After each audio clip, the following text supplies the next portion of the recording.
Advocate Balvir Singh Shekhawat हमारे साथ खास बातचीत में मौजूद हैं। सैनी सरकार तीसरी बार बनी है। 300 भ्रष्ट जो पटवारी हैं उनके ऊपर गाज गिरी है और भ्रष्ट जो पटवारी हैं जिन्होंने दलाल अपने अपने अलग लगा रखे थे वो अलग, जो डायरेक्ट रिश्वत लेते थे वो अलग, उनकी सूची बना के तैयार कर ली है और आज या कल में बहुत बड़ा एक्शन होने जा रहा है। सूची जारी भी कर दी गई है। 300 पटवारियों में महेंद्रगढ़ का तीसरा नंबर है। 36 पटवारियों की सूची जारी की गई है जो भ्रष्टाचार में लिप्त हैं, उन पे एक्शन होने जा रहा है। 36 पटवारी का तीसरे नंबर पे। एक्चुअल में जो है सरकार कहीं दूसरी साइड से दबाव में आती है तब ये ध्यान भटकाने के लिए ऐसी एडवर्टाइजमेंट की जाती है।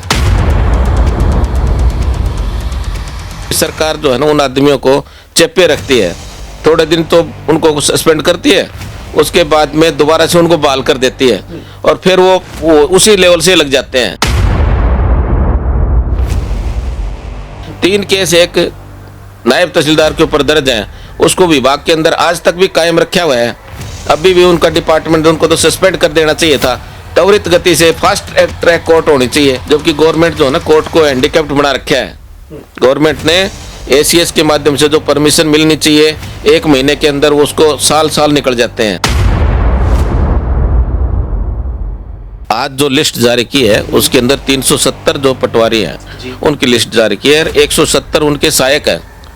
सहायक का कहीं भी पंजाब लैंड रेवेन्यू एक्ट में, पंजाब लैंड रिकॉर्ड मैनुअल में कहीं कोई प्रोविजन नहीं है। वो तो अपने एक अलग से अपने खुद के आदमी को जो पैसा ले ले और उसको लेकर के साइड में हो जाए ताकि पटवारी रंगे हाथों डायरेक्ट गांव में डायरेक्ट वे में जो उसको टेलीफोन की तरह से यूज करते हैं, यानी कि माने तो दलाल। तो ये जो भ्रष्टाचार उन्मूलन का जो गवर्नमेंट का जो सपना है वो पूरा नहीं हो रहा। इसलिए हम सब लोग इससे प्रताड़ित हैं। गवर्नमेंट को इसकी तरफ पूरा ध्यान देना चाहिए। जिस आदमी को सस्पेंड कर दिया, भ्रष्टाचार में लिप्त हो गया, दोबारा इस ड्यूटी पर मत करो और जल्दी से डिस्पोजल करो। इस सूची बनाने से काम नहीं चलेगा। सूची बना करके उनके खिलाफ से यार एक सेंसर लगा देंगे, भाई तुम्हारे खिलाफ इंफॉर्मेशन आई है। यदि इस तरह से गुप्त सूचना है, गुप्त सूचना को अमली जामा पहना करके उनको जेलों में डालते तब तो हम गवर्नमेंट का काम मानते। ये तो अपने वाहवाही लूटने के लिए है। उनके ऊपर जो एक्शन हुआ था आज तक उनके खिलाफ कोई डीडीआर तक दर्ज नहीं है और ये मुकदमों के डिस्पोजल में देरियां क्यों हो रही है? 10-10 साल निकल रहे हैं। एक आदमी जो है भ्रष्टाचार करके 10 साल निकाल देगा और भ्रष्टाचार में ही 10 साल और कमाता रहेगा। वो ये सोचेगा तेरे खिलाफ एक मुकदमा तो है ही, तेरे को क्या बिगाड़ेंगे। एक मर्डर करने वाला दूसरा और कर दिया, 3 कर दिया, 3 मर्डर की भी इतनी सजा होगी और कंकरेंट रीडिंग चलती है। 1 साल के अंदर 3 अपराध कर दिए तो एक साथ सजा चलेगी। अधिकारी जो बेलागाम जो है घूम रहे हैं, एक बार अपराध कर दिया, दोबारा कर दिया, तिबारा कर दिया। नमस्कार, स्वागत आपका हरियाणा न्यूज़ 24 पे। मैं हूं मुन्ना लंबा, मेरे सहयोगी हिमांशु लंबा के साथ। हमारे साथ एक खास मेहमान खास बातचीत में मौजूद हैं और कई बार हमारे साथ खास बातचीत में मौजूद हुए हैं। सीनियर अधिवक्ता एडवोकेट बलवीर सिंह शेखावत हमारे साथ खास बातचीत में मौजूद हैं। आज का विषय काफ़ी गंभीर भी है क्योंकि बलवीर सिंह शेखावत वो अधिवक्ता हैं जिन्होंने नायब तहसीलदार को सज़ा दिलवाई, जिन्होंने एएसआई पुलिस विभाग का था उसको पकड़वाया रिश्वत के, दोनों रिश्वत पे। तो आज रिश्वत का ही मुद्दा है। सैनी सरकार तीसरी बार बनी है। 300 भ्रष्ट जो पटवारी हैं उनके ऊपर गाज गिरी है और भ्रष्ट जो पटवारी हैं जिन्होंने दलाल अपने अपने अलग लगा रखे थे वो अलग, जो डायरेक्ट रिश्वत लेते थे वो अलग, उनकी सूची बना के तैयार कर ली है और आज या कल में बहुत बड़ा एक्शन होने जा रहा है। सूची जारी भी कर दी गई है। तो महेंद्रगढ़ की बातचीत करी इसलिए आज मौजूद हैं क्योंकि एडवोकेट बलवीर सिंह शेखावत खट्टर साहब ने सम्मानित किए पिछली सरकार में, क्योंकि भ्रष्टाचार को लेकर काफ़ी सक्रिय रहे हैं और बड़े बड़े अधिकारी इन्होंने भ्रष्टाचार में पकड़वाए हैं। जो भ्रष्टाचार कर रहे थे काफ़ी एक्टिव हैं। इनके निवास स्थान पे मौजूद हैं, पीछे देख लीजिए। एडवोकेट साहब के साथ हम बड़ा अच्छा लगता है, इतनी सीनियर अधिवक्ता से हम बातचीत करते हैं। ये तो कुछ नहीं, समुद्र में बूंद के समान, इस तरीके से पूरा घर ऊपर ऑफिस सब भरा पड़ा है शेखावत साहब का।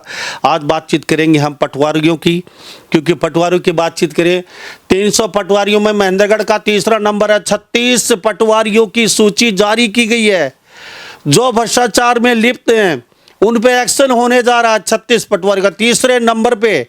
तो एडवोकेट साहब ने काफ़ी मशक्कत की, बड़ी मेहनत की कि कहीं न कहीं महेंद्रगढ़ को सुधारें, भ्रष्टाचार को कम करें। शेखावत साहब आपका बहुत बहुत स्वागत है हरियाणा न्यूज़ 20। धन्यवाद सर। लांबा साहब, आपका भी बहुत बहुत स्वागत है। आपने हमें तीसरी बार चौथी बार मौका दिया है। जी सर। एडवोकेट साहब काफ़ी मेहनत की थी आपने जी। और खट्टर साहब आपको बहुत प्रेम करते थे जब वो मुख्यमंत्री थे, और डायरेक्ट आपसे मिलना भी होता था, आपके पास कई बार फ़ोन भी आता था उनका, क्योंकि उनका काम आप कर रहे थे, वो बड़े खुश थे। लेकिन कहने की गाड़ी उस समय भी सिरे नहीं चढ़ पाई। आज 300 पटवारियों की बातचीत आई तो महेंद्रगढ़ तीसरे नंबर पर। 36 पटवारियों की सूची है, बाकी तो 5, 7, 10 या फिर कैथल या पानीपत, या फिर महेंद्रगढ़ तीसरे नंबर पर। भ्रष्टाचार में पटवारियों की बातचीत करें, क्या कहेंगे इसको लेके? आपकी मुहिम कहीं ना कहीं काम नहीं आई, आपने तो काफ़ी मेहनत की थी, लेकिन क्या रहा ये, ऐसा क्यों चल रहा है महेंद्रगढ़? ऐसे क्या इतने अच्छे अच्छे आप अधिवक्ता हैं, पूरे भारत के, पूरे हरियाणा के सीनियर अधिवक्ता हमारे साथ आप हो, आप जैसे और भी आपके साथी कई हैं 4-5 जो काम कर रहे हैं, भ्रष्टाचार ना हो, महेंद्रगढ़ में लोगों का काम हो।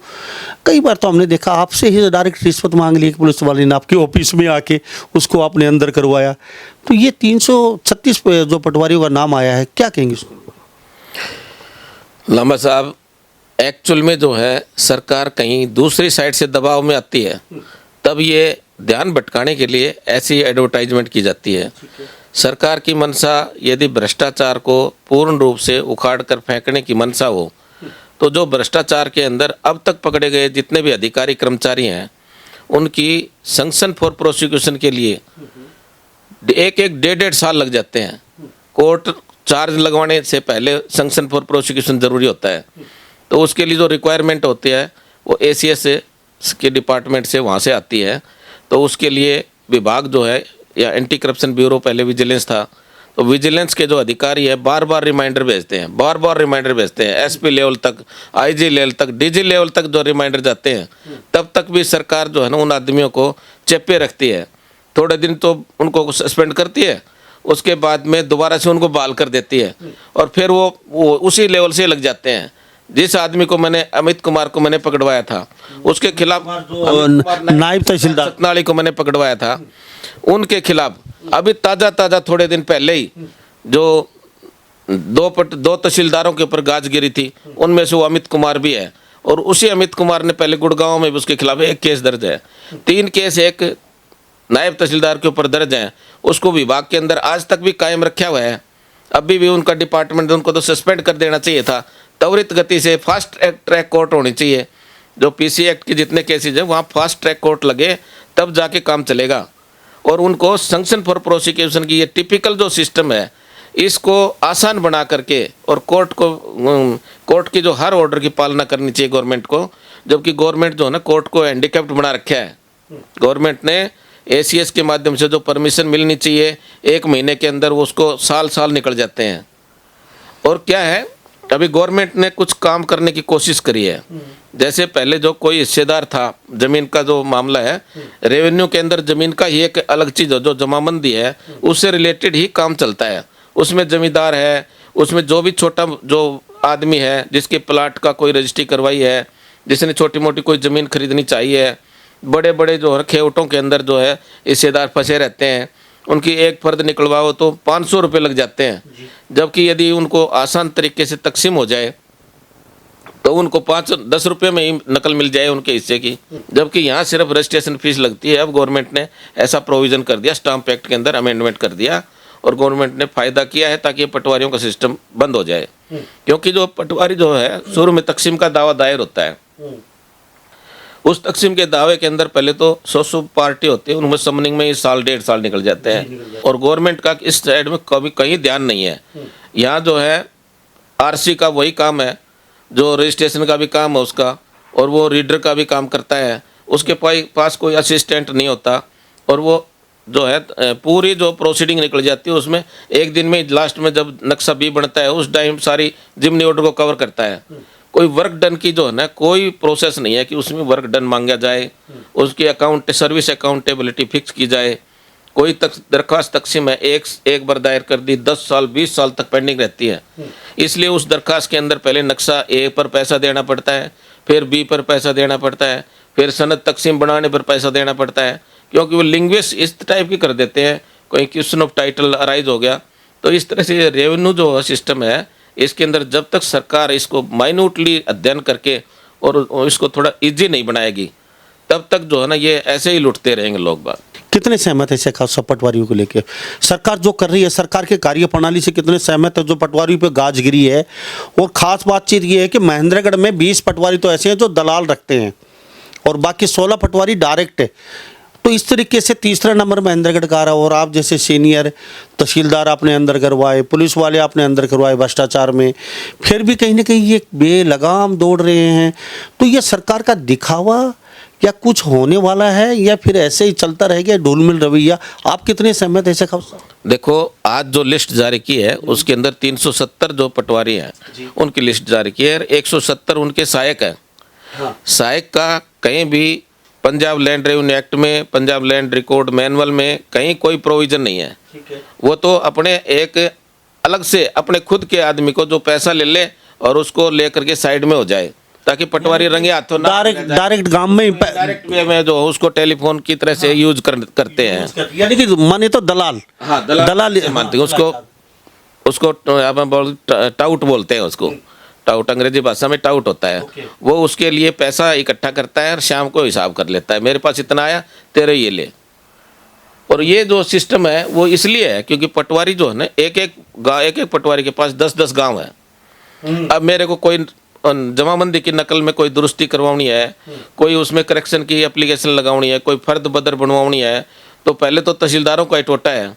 अपने डिस्ट्रिक्ट के अंदर जो है महेंद्रगढ़ डिस्ट्रिक्ट के अंदर शायद 2 ही तहसीलदार हैं।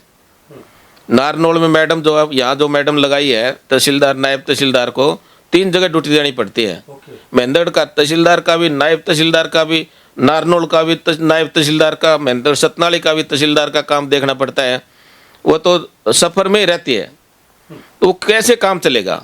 इसलिए जो है ये रेवेन्यू डिपार्टमेंट में पटवारी, फिर कानून को, फिर नायब तहसीलदार पे तहसीलदार लेवल के जो है ये जो कामों में लोगों को मजबूरन पैसा देना पड़ता है। आप कितने ये 370 पे कितने सहमत आप? क्षेत्र में पूरी तरह गवर्नमेंट का जो ध्यान गया है इस पे पूरा सहमत हूँ। गवर्नमेंट को फोकस करना चाहिए। पर मैंने पहले भी आपको एडवांस में कहा है कि जिन के जो गवर्नमेंट के जब अंकुश है, भ्रष्टाचार पर अंकुश है, इसका डायरेक्ट हम महसूस करेंगे कि गवर्नमेंट ने भ्रष्टाचार की तरफ ध्यान दिया है, लोग बाग जो पिट रहे हैं उनकी तरफ ध्यान दिया है। तो इसकी इजी अप्रोच बनाने के लिए जो भ्रष्टाचार में पकड़े जाए कर्मचारी उनके खिलाफ फास्ट ट्रैक कोर्ट होनी चाहिए।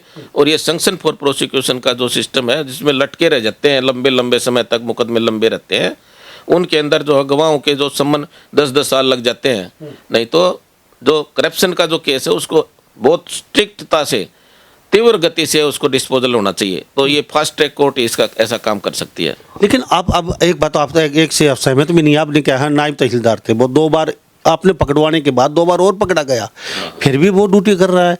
एक ASI था, वो आप यहाँ पकड़ने के बाद फिर भी वो ड्यूटी कर रहा है। तो ये इनसे कैसे बचा जाएगा? अभी आप सरकार से सहमत भी हैं और सहमत भी नहीं है, दोनों काम कैसे? देखो क्या है कि CRPC में प्रोविजन है, किसी आदमी को IPC में, CRPC में, एविडेंस एक्ट में, प्रोसिक्यूशन में, ये PC एक्ट में प्रोविजन है भी किसी आदमी को दोषी तभी माना जाएगा जब उसकी सजा हो जाए। तो इसीलिए मैं कह रहा हूँ फास्ट ट्रैक कोर्ट चलेगी तो जल्दी सजा हो जाएगी। और उसको जो है गवर्नमेंट को ये करना चाहिए जब तक ट्रायल चलेगी तब तक वो ड्यूटी पे आए नहींगा, जबकि यहाँ जो है पेंडिंग ट्रायल उसको बहाल कर देते हैं। ये कर्मचारी जो है जब तक सजा ना हो जाए, कोर्ट से डिक्लेयर ना हो जाए, तब तक उसको निर्दोष ही माना जाता है। तो उसको दोषी साबित करने के लिए त्वरित गति से कार्रवाई होनी चाहिए ताकि वो जो है गवर्नमेंट का पैसा जो है ना उससे, गवर्नमेंट का पैसा ले लिया उसने, वो डिसमिस फ्रॉम सर्विस कर दिया, पर उसको 20 साल के बाद में किया, मुकदमा चला 10 साल, 10 साल के बाद में अपील चल गई, अपील में जो सजा सस्पेंशन हो जाती है फर्स्ट में मैटर ऑफ राइट, तो उसको जो है ना इतने टाइम में वो कंपल्सरी रिटायरमेंट ले लेता है। फिर वो गवाहों से साजबाज हो जाता है, दबाव बनाता है, पैसे के लेवल पे वो काम करता है। तो ये जो भ्रष्टाचार उन्मूलन का जो गवर्नमेंट का जो सपना है वो पूरा नहीं हो रहा। इसलिए हम सब लोग इससे प्रताड़ित हैं। गवर्नमेंट को इसकी तरफ पूरा ध्यान देना चाहिए। जिस आदमी को सस्पेंड कर दिया, भ्रष्टाचार में लिप्त हो गया, दोबारा इस ड्यूटी पर मत करो और जल्दी से डिस्पोजल करो। तीसरी बार श्रेणी सरकार बनी है तो क्या कहेंगे, क्या लगता है आपकी नज़र में? 2 बार कार्यकाल खट्टर साहब का सही रहा, तीसरी बार श्रेणी साहब सही ट्रैक पे, या फिर ऐसे ही कुछ चल रहा है? क्या लगता देखो, बीजेपी की जो सरकार है वो पर्ची खर्ची खत्म कर दी, इसलिए लिए उनकी बड़ी प्रशंसा हो रही है। अब भी जो ग्रुप डी के, 4 के, 3 के जो रिजल्ट आए हैं उसके अंदर सभी लोगों को बिना पर्ची खर्ची के इंडिपेंडेंट अपनी उम्मीदवारी जो योग्यता के आधार पर जो है नौकरी मिली है। तो यहाँ तो गवर्नमेंट की तो बहुत वाह लूटी जा रही है।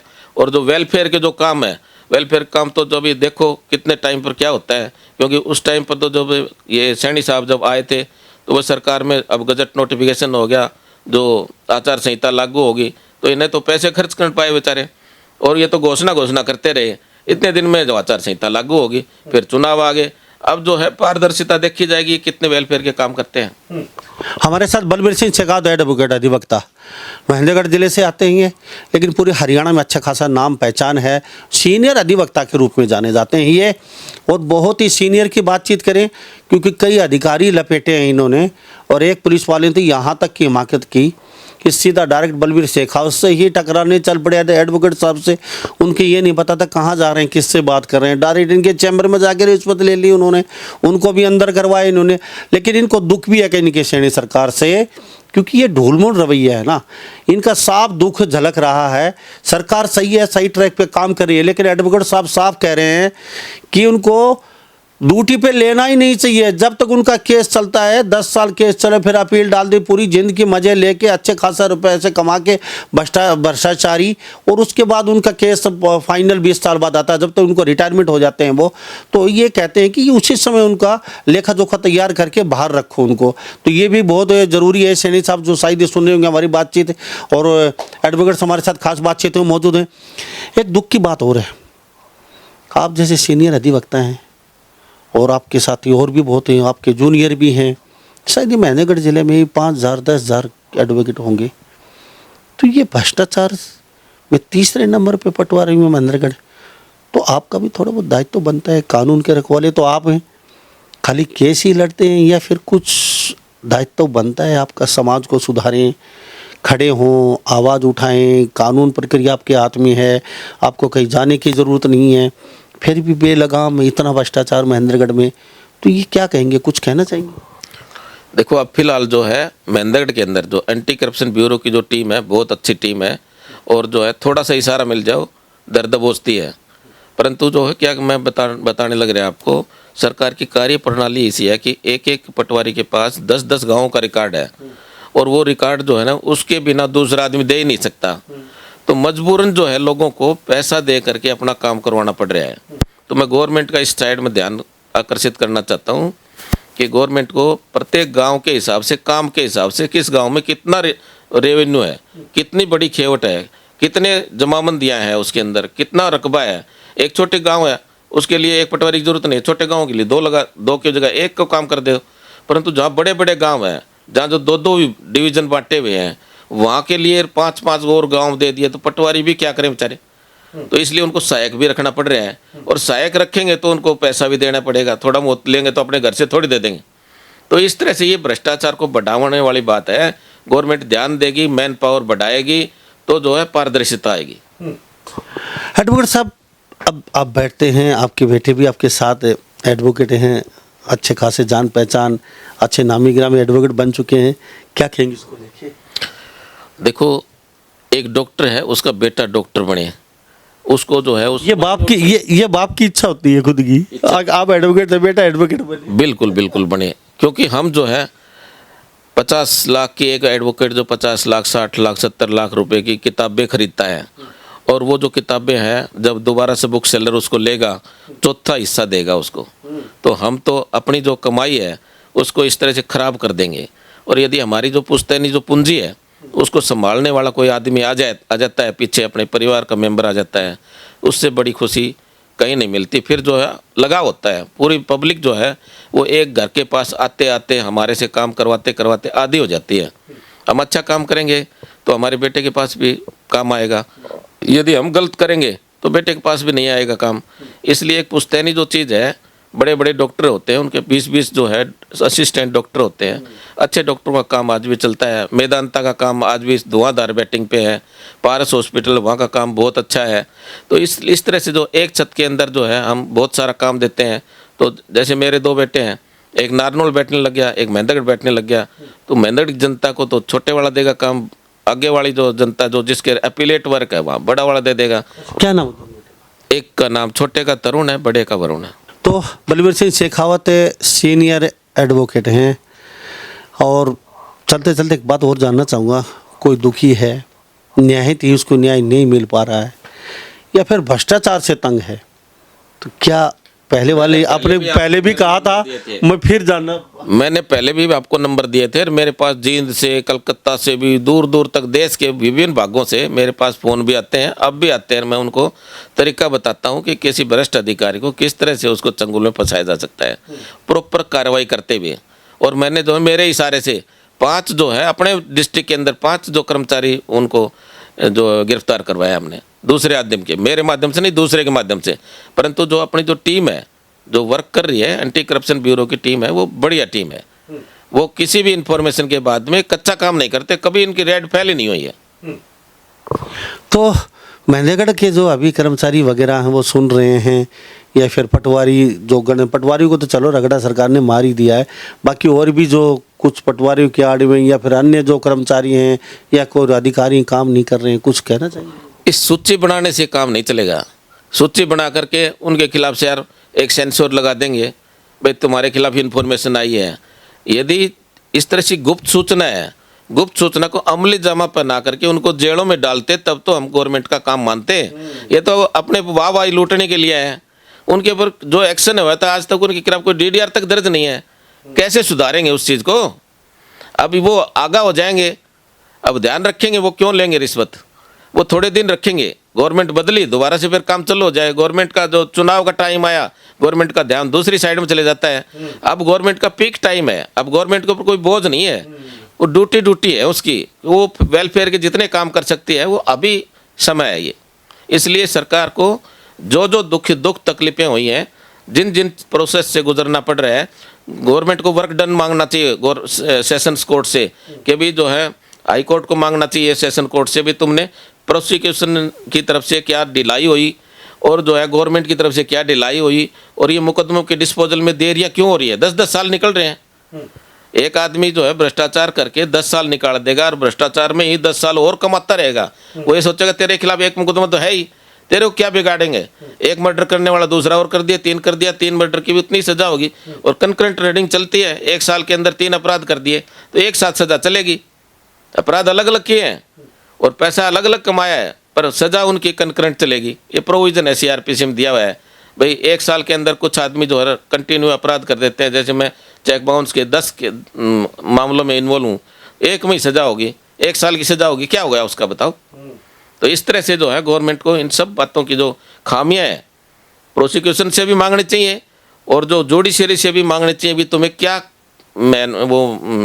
कठिनाई आ रही है, डिस्पोजल में क्या कठिनाई आ रही है, और एक्चुअल जो समस्या क्यों हल नहीं हो रही। ये देखो मेरे पास जो एंटी करप्शन की सारी किताबें, anti corruption anti corruption anti corruption, इन चीज़ों को अमली जामा पहनाने के लिए हम तैयार हैं, परंतु हम क्या करें, दुखी हो जाते हैं।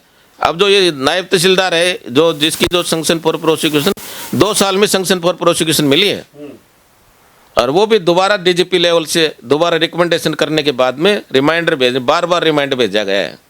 जो D कपूर जी थे बहुत ईमानदार अधिकारी थे, उनकी पैनी नज़र थी, उनको पता था कैसे कैसे जो है भ्रष्ट अधिकारियों को कर्मचारियों को नापा जा सकता है। इसलिए जो अच्छे ईमानदार कर्मचारी हैं उनको इस काम में लगाना चाहिए। एंटी करप्शन ब्यूरो की जो टीम है वो ईमानदार कर्मचारियों की लगनी चाहिए। जी। तो शेखावत साहब आपका बहुत बहुत धन्यवाद, आपसे बातचीत की बड़ा अच्छा लगा। सैनी साहब शायद ही देख रहे होंगे, सुने, जो मंत्री संतरी जो गण हैं वो भी सुन रहे होंगे। तो क्या करना चाहिए आपको, खाली लिस्ट जारी करने से, वाहवाही लूटने से कुछ होना जाना नहीं है। ऐसे लिस्ट बहुत पहले सरकारें भी जारी करती हैं और आगे भी करती रहेंगी। ठोस कदम और ठोस एक्शन पड़ेगा, कारण जो है उसकी जड़ में जाना पड़ेगा। भ्रष्टाचार क्यों हो रहा है और क्यों असफल हो रहा है। कानून है, भ्रष्टाचार से संबंधित सख्त कानून है, इम्प्लीमेंट नहीं हो रही। अधिकारी जो बेला गांव जो है घूम रहे हैं, एक बार अपराध कर दिया, दोबारा कर दिया, तिबारा कर दिया। जी, थैंक यू। तो हमारे साथ ही एडवोकेट बलबीर सिंह शेखावत खास बातचीत में बने होते हैं। इस बारे में आप क्या सोचते हैं? अगर वास्तव में आप भी कहीं पीड़ित हैं कोई भ्रष्टाचार से, तो आप बलबीर सिंह शेखावत जी से कॉन्टैक्ट कर सकते हैं। देश के किसी भी कोने में हो, आप इनसे मदद ले सकते हैं, इनसे सुझाव ले सकते हैं। कहीं भ्रष्टाचार हो रहा है या कोई अधिकारी या कर्मचारी आपको दुखी कर रहा है कि इन्होंने बहुत अधिकारी कर्मचारी लपेटे हैं आज तक, तो शायद ही आपको कोई अच्छा सलाह मशवरा मिल जाए। तो इन्हीं सब बातों के साथ मैं मुन्ना लांबा, मेरे सहयोगी हिमांशु लांबा के साथ हरियाणा न्यूज़ 24। नमस्कार, जय हिंद।